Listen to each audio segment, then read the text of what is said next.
right, we're here in my tiny traveling worm bin, and the last time we were in here, we did a migration zone feeding, and here is where we are several weeks later. Now, we are going to check on the progress and hopefully take these castings out, and then we're going to restart the bin. But the first thing I want to do is, before we disturb this area, kind of see how we're doing. Now, I'm noticing over here is flatter than kind of the nooks and crannies we have on this side. And what I did when I started this is I made some of that to try and air it out, and I'm afraid that that didn't air it out very well, and we are still seeing some worms in here. Now, during that several weeks since I posted the last video, I have been coming in here to kind of mix it up and try and air it out a little bit, and I'm just seeing little pockets of worms, not a whole bunch, so I'm hoping that there's going to be a lot over here, but they sure are chunky. So not as all lost. I think I could pluck the ones that are remaining out of here when I add it to castings. And when we do add this to castings, I'm going to keep these castings separated because they're a little bit too moist to just kind of use in my garden unless I was to put it on top and water it in. What I'm going to use them for is worm casting tea, because as soon as you start putting the tea in the little tea bag and then you put it in the water, they get totally soaked. So I think these would be perfect for that. And you can watch my video on the 7 ways I use worm castings in my garden, and that'll tell you exactly how I do worm casting tea. So yeah, this is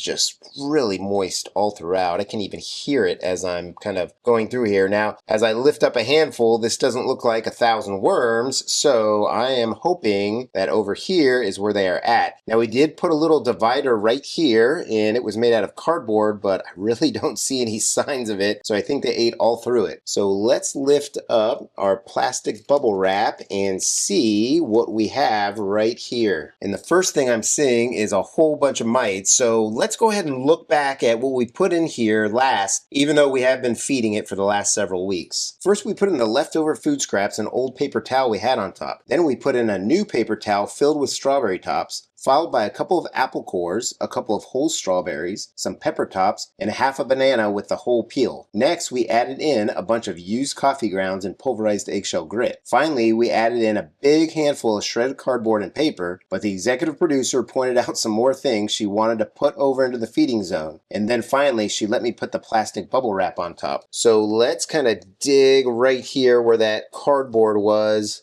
And I'm not seeing any of it, so I kind of need to be careful and really put a divide here so that I can kind of get these worms out, because they are also going into my little secret project that the worms from the urban worm bag went into. I think I can kind of get some more before I start getting into a bunch of worms. This is a little precarious. Yeah, maybe I should take these castings out. I'm thinking. It looks like brownie mix. How thick and wet it is. Yeah, it sure does. Let me get a container to put all this stuff in. All right, so I'll use this container. And I think the executive producer has a hunkering for some brownies because she thinks this looks like brownie mix. And we'll just pull all of this out with these worms in here. These worms are going to go back into the bin eventually. And I'll just keep grabbing some more. Wow, this is definitely moist and dense. Very good. Wow. Towards the bottom, I'm seeing more worms, and they are chunkier because of how moist this bedding is. And by bedding, I think I really do mean castings, so no worries. I don't need to get every little last bit out because we're going to restart this bin. So let a worm gather.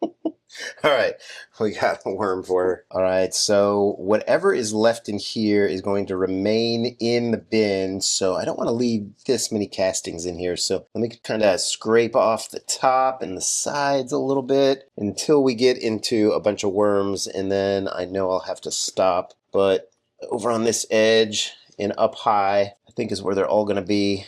You know what, let's just lift this out and see if we're dealing with a lot of worms under here. Ooh. Hopefully. Oh yeah, there are a bunch in there, under there I mean, and then in here I think there's going to be a bunch more. And then here I wrapped a paper towel around some strawberry tops, and there may be some more in there, so let me just kind of scrape off a little bit more. And I think, you know what, I think that's about all we're going to do, because now I'm starting to get into more worms. I'm pretty happy with that harvest. I mean, that's going to be great for, several loads of worm casting tea, which is perfect because my garden is doing really well. I put in some more garden beds and the tomatoes are looking really good so far. All right, so we can just kind of push things over and see what we've got here. I'm going to dump this out, and if there's a bunch of worms, which Ooh. there are, oh yeah, we are going to put that into another container. So yep, these are going to go into this container right here. And I'm just going to peel off the paper towel, and we'll just grab these worms and put them right in there. Yeah. I love putting food scraps in that paper towel roll like that, or the toilet paper roll, because the worms just seem to like to go in there and find the food. There we go. All right, let's see if right under here there were some more worms. Oh, yeah. Check that out. Oh, man, it's just the whole thing is just crawling. That is fantastic. All right, that's going to be another 100 or so worms right there. So I'm just going to grab this whole thing and put it in. Bloop.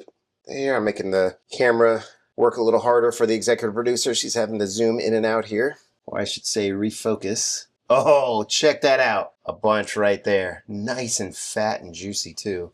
I love the deep purple color of them. These are all red wigglers. All right, moment of truth, because I think this is the last food stuff that we put in here. So I would expect there to be... Ooh, I see a lot. A bunch in there. Oh, yeah, they're loving it. They are loving being inside there. Oh, okay, yeah.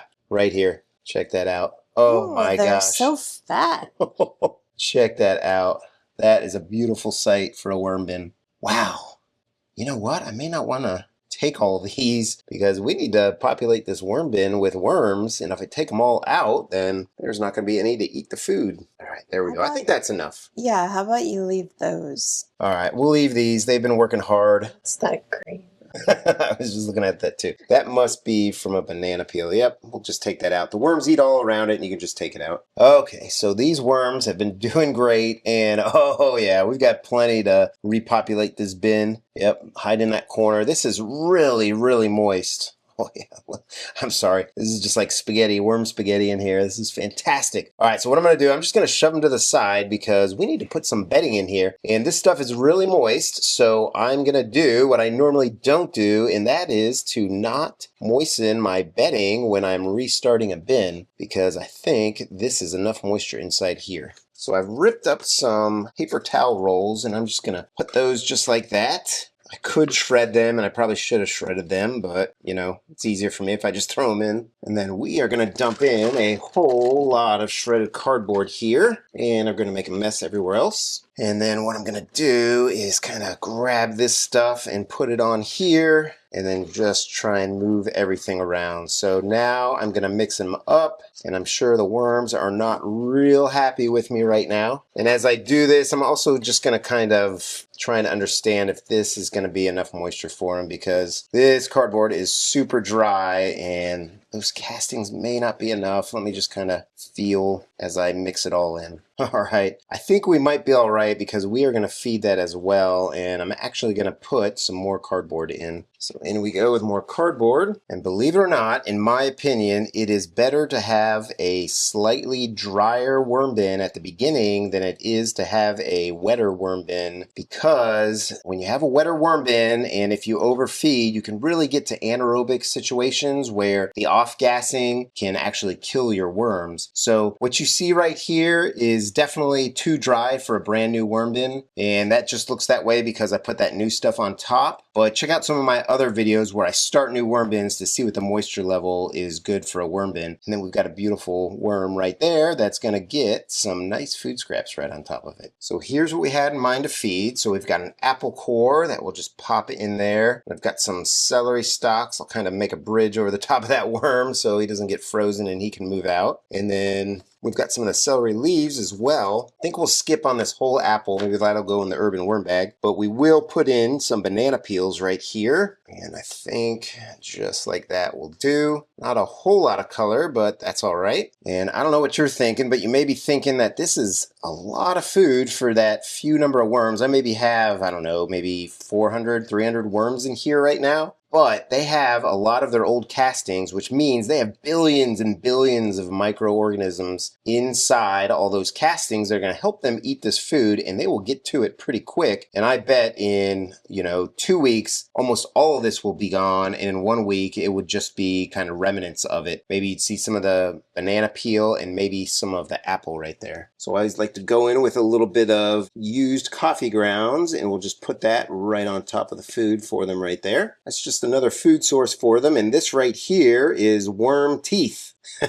No, not really. It's pulverized eggshell grit, but the worms kind of use it like teeth because it goes into their digestive system and it kind of mixes around and breaks up all the food into smaller particles. All right, so I'm going to go with some more shredded cardboard right on top because I don't have a whole lot to kind of pull over and push onto it. Now, the other thing that I wanted to talk about with regards to moisture in a new bin is you can always add more moisture to your bin, but it's very hard to get it out. And you saw that with that kind of mucky castings that I had. So with this round, I'm going to go a little bit less on the moisture and see if I can get to better castings in here, which I've done several times. This is like the 8th redo of this bin. I've gotten tons of castings out of here. So I think one more, maybe 2 more. Yeah, 2 more handfuls of castings will do. And I think what I'm going to do is I'm going to check on this in about 3 days. And if it's not moist enough, then I will come back and add a little bit more water. So I hope you found this video helpful. And if you did, hit that subscribe button and give me a like. And if you want to see the 7 ways I use worm castings in my garden, check out this video right here. And one of the best ways to keep moisture in when you think your bin may be too dry is to put bubble wrap over it. So I hope you're having a great day. I hope your worm bins are doing fantastic. So happy vermicomposting, everybody. Take care now.